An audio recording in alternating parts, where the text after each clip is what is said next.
Hello, you're listening to the Drawing the Ideal Self podcast, episode 55. This episode is going to have a focus on key messages that fit with a PCP approach to doing a piece of work with a person. Now, I'm going to take the first introductory part from my book, A Beginner's Guide to Personal Construct Therapy, because it's suitable for use with adults as well. So this kind of approach really outlines what you can expect from using PCP to try and help somebody.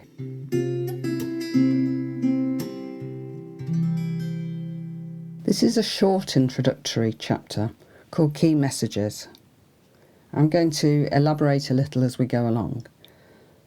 So there are some key messages which underpin everything I have to say about working therapeutically with children and young people and the people around them. The place the adults and the young person want the young person to get to in therapy and in their life is probably not exactly the same place. Now, we've talked before on this podcast about the fact that young people in particular are referred by other people who are concerned about them. They may or may not share those concerns. They may have no concerns at all, in which case we're probably going to need to work with somebody different who does have concerns. So thinking about where somebody wants to get to in terms of a therapeutic input, it might be that the parents are very ambitious and they want there to be no anxiety at all, no sign of it, and everything to go back to how it was a couple of years ago. Realistically, those experiences have affected that young person. Those experiences have led to changes in the construing of that young person. And what they might want to do is get rid of the kind of intense anxiety feelings, or in particular situations. It might not be a global thing, and sometimes we might have to say to people that their ambitions are really quite ambitious and might not be achieved. That's why when I do Drawing the Ideal Self, we have, what is your ideal position? And then what would you settle for? Because most of us can tolerate not quite getting to our ideal. Not everybody, but most of us can. So the next thing is, the effect of changes in construing may prove to be very uncomfortable, whether those changes are desired changes or not. It will be difficult to anticipate all the implications of any change, but this is very important in the process of PCP therapy. It will be important to explore the knock-on effects of changes, particularly in terms of your client's sense of self and the way they might be construed by important others, such as family members and teachers. I think Kelly was very strong on this because any change will have implications, and people don't necessarily look at that too closely. They might assume everything's going to be okay. In the example I gave earlier, going back to how things were 2 years ago, but you're not the same age, you're not the same stage of development, you know other things, you can't really go back to a previous time. So the knock-on effects of any kind of piece of work might not be desirable. It may be that people don't want the implications and don't like them. If a young person moves from being highly dependent to being much more independent, what's the parent going to do instead of looking after that child in the way they used to? This is requiring more than the young person to change. And sometimes the parent may not be going at the same speed. I think that sort of reason is why I would always have contact with families. Because if somebody is going to have help, and changes might be the result of that, and we hope there would be, there is going to definitely be an effect on other people, and their construing of the young person needs to shift as well. Because otherwise it's going to very quickly lead to them switching back to how things were. When we're thinking about the implications of change, Kelly's constructs of transition are really useful here. What are we expecting to happen to the other people around this young person? Do we think that they will be able to cope with the difference in them? Will it make them extremely anxious? What about the young person themselves? Have they thought about what it would be like if they were very socially anxious to become somebody who is much more outgoing? What are the implications of that? Is there an implication for when you go to a family wedding? Is there an implication for every day at school? What about when you go shopping? How about answering friends' requests to meet? So there are lots of knock-on things that you will only find out by experimenting, and they will not all be clear at the beginning at all. So usually what happens, I would say, is that people make small changes, and we would encourage them to notice the impact of those changes and who is affected by them. And for those of you who've done solution focused therapy, you can see a link there. And bear in mind, Kelly came before that, and this was always in his theory. Experiments, noticing changes, feeding that back into the loop of evaluation. The next thing is, the path to change is not linear, and there will be setbacks and challenges which may lead to distress and disappointment. This does not mean that therapy will not be successful. When we're hoping to see change, we look out for it and we notice it, and we will delight in it. We'll be so pleased when it happens that something is different today, that we can expect then that people have learned and that their learning wasn't showing before, or that they suddenly have become motivated. In reality, they're experimenting. They're having a go at doing something different that might or might not stick. I would recommend that you go back to the episode on slot rattling, which is about change that does not stick, because quite often people make changes and then slide back to where they were before. That's extremely common, and we see that particularly at New Year. People make a resolution, or at the start of a school year, or at the start of an annual year for their birthday. They say, over this year I'm going to do this. We're pretty poor at making things happen, actually, unless they fit with other people as well. So we've got to think really here about the change won't be linear. It's not going to be step by step by step in some kind of neat staircase. It's going to happen and then stop, and happen and then stop. So if I was working with a young person who was trying not to get angry, if I was celebrating the first time they didn't get angry and thinking, well, that's done with then, they know it now. They know how to control themselves. They know that actually it works well. I would be fooling myself, because that isn't the way real life works. The circumstances in two different situations are not the same, and the influences are not the same, and the person is not the same in every situation. So there'll be some things which make it more difficult for people, and there'll be other experiences that make it easy to show change. So you're not going to have a nice linear graph. That's highly unlikely to happen. This brings us really to thinking about therapists and therapist anxiety, because we're being paid to help people. We want to prove that we can. We're highly motivated to do it in the first place, but we need the world to see that actually we're doing a good job. And when somebody doesn't change for some time, or they go backwards for a while, it can really be disappointing as a therapist. And we've got to be able to cope with that. And we can by thinking about, okay, why might that have happened? What's been going on there? And why would we realistically expect any change to happen quickly? That's not going to be solid, dependable change. That's going to be transient and likely to switch back to how things were.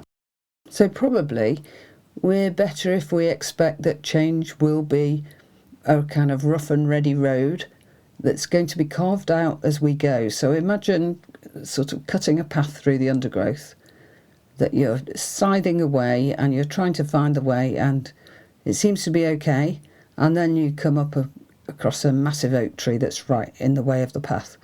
You're going to have to do something different then, and you're going to have to step back a few bits and try again, try a slightly different path. And I think that makes that kind of idea of we are travelling alongside the person we're trying to help and we don't know where we're going For some people, they really don't like that. That as therapists, they want to know what's the end going to be like. Although we ask people what their goals are, how they'd like things to work out in the end, we know that they change, and we know that they will change because as they get closer, the goal becomes something that they can see better, and they might think, oh, I don't know why I had that as a goal, because actually I'm all right now, it's okay. Or, I don't know why I had that as a goal, that was too easy. So we're not expecting that a journey through therapy will be nice and neat. It's going to be up and down, round and round, and that's going to be for the client and the therapist. The way the journey works doesn't seem to be much of an indicator of whether therapy is going to be successful. In some ways, maybe it's more likely to be successful in the end if there are the ups and downs because they've happened within a therapeutic relationship and support so that they can be talked about. If everything goes swimmingly and then the person is discharged, what if they hit a rocky time after that? They haven't expected it and they haven't had the experience to support with it. So in some ways, we're better if the tricky times happen whilst we're supporting people. But, we can have supervision to talk about that and to express our frustrations, disappointments, worries, concerns, all of that to do with whether we'll be able to do a good job with this particular individual.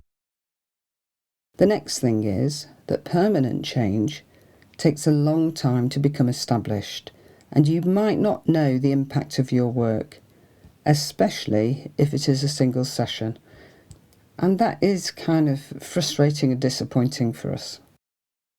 We'd like to know how the story works out in the end, and you're lucky if you can find that out, because we'll be working with somebody until they're okay enough to carry on the journey on their own. That does not mean every problem is solved, but it means they have anticipations that are going to mean that they can cope with what's coming and how things might change. And I think this is important to say in terms of when people come back, that coming back to see a therapist again is not a failure either. If somebody has had a good experience with that person, it's been helpful, they couldn't possibly anticipate everything that would happen in their life. So if they return having had a hiccup because of things happening that they couldn't know about in advance, that's fine. That doesn't mean that the first job you did wasn't good enough. It was good enough at the time, but now there's something different happened and we're in a new place. Nextly, the amount of possible change is sometimes surprisingly small or large, and this can be difficult to judge at the beginning of therapy. We've got to remember that right at the beginning of therapy we don't know that person. So we know only what they've told us and what we've been able to ask about, but we don't know how things affect them and what the course of all the things are that could affect their progress in therapy have been. So the only thing we can do at the beginning is to make a reasonable guess. So you might be able to say, okay, I think we'll at least need a few sessions, and after that we'll review. Or you might say, given how long these problems have been going on, we're probably going to need quite a while to address them. Other than that, I think it's very difficult to be precise. If you've only got one session, then you've only got one session. If you've only got four, you've only got four, so you have to work within those time frames. That doesn't mean that you're going to solve everything. It means finding a problem that is able to be addressed in a short period of time that helps a person to move on. What we can't possibly know is how any individual is going to progress. A guide might be whether they've had therapy before and how they found it. That doesn't mean they've had this kind of therapy with this therapist before, so we don't really know that. We might not click with them, and they might not feel comfortable with us, and then they leave us. That's fine, because everybody needs to find a person that they can work with, and we're human beings. So we can't predict who is going to connect with whom on the basis of a referral. We can only do that from doing an experiment and starting the work. And at the very beginning, obviously, trust isn't high.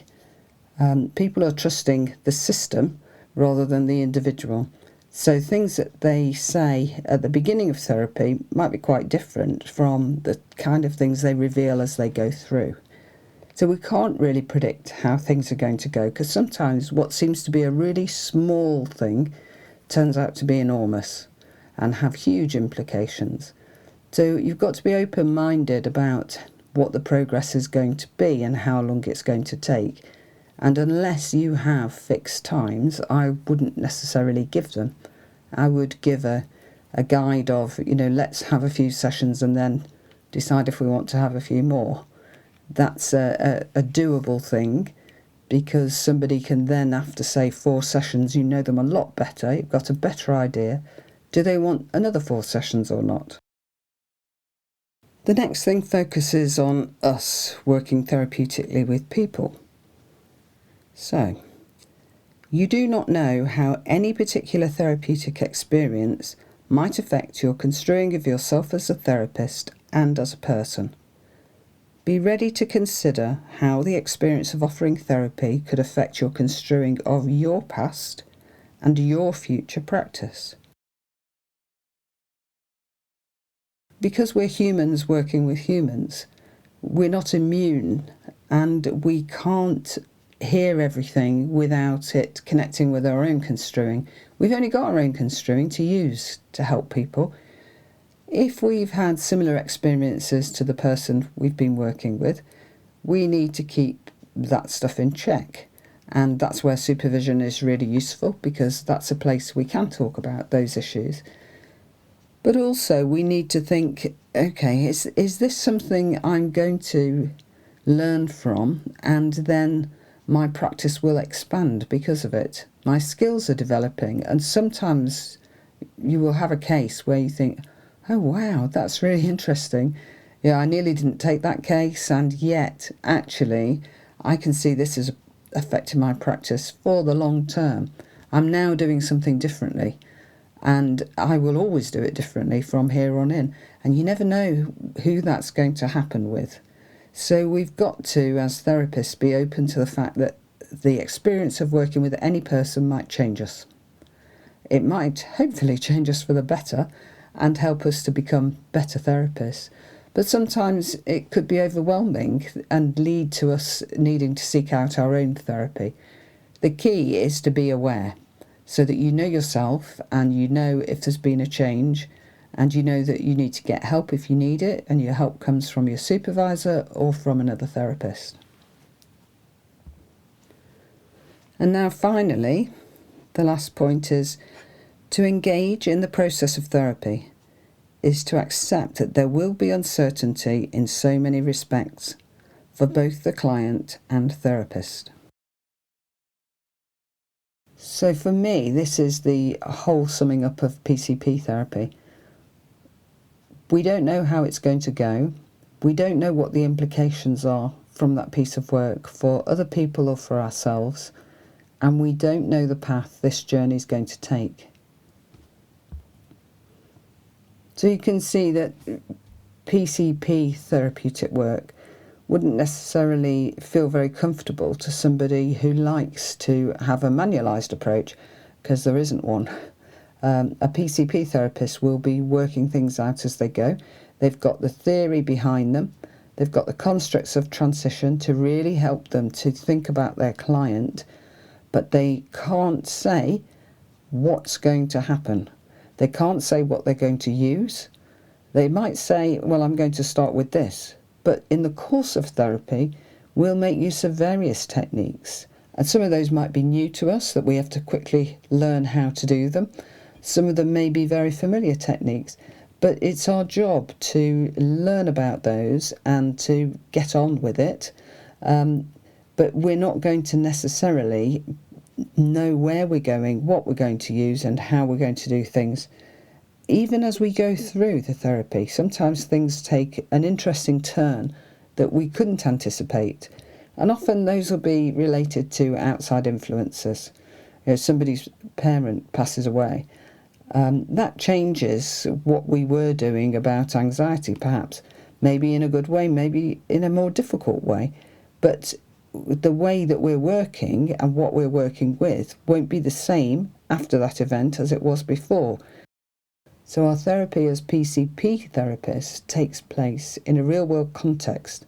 That person is going about and living their lives, and real things will happen to them, and it's up to us to incorporate and adapt and anticipate the issues that might be related to the things that happen, but we won't be able to tell what they are at the start. So for people who can tolerate a varying journey where, you know, every client is dealt with differently and you never know quite what you're going to need to use, it suits that sort of creativity well. For the people who would prefer to have a knowledge of how it's going to go and exactly what they're going to use to do this, it's probably more of a struggle for them. Doesn't mean they can't do it, but they might need a bit more supervision in order to move into using a PCP approach, which is very fluid, I think, and because it's fluid, flexible. You know, we can work with anybody, and that's fine. The only times that we're going to struggle is if we can't use words, then we have to find some non-verbal ways of doing things. So yes, it can be really exciting and very challenging and push your own learning to limits at times. But for me, I think I've been able to do things that I didn't expect to be able to do, that have surprised me, or help people that I thought, I'm not sure there's much hope here. By being open-minded and thinking, well, we'll see how it goes. Let's have a look. Okay, thank you very much for listening. And if you're interested, you could go and get the book. You can get it on Amazon or any other online bookstore, and you can also get it from my website. So I'll put the link in the show notes. It's not especially a sell for the book. It's just thinking that actually it might be quite a good time of year to talk about some of this thing, because particularly for those of you who work with children and young people, the start of the school year leads to a lot of new clients. All right, I'll see you again next month. Thanks for listening. Bye.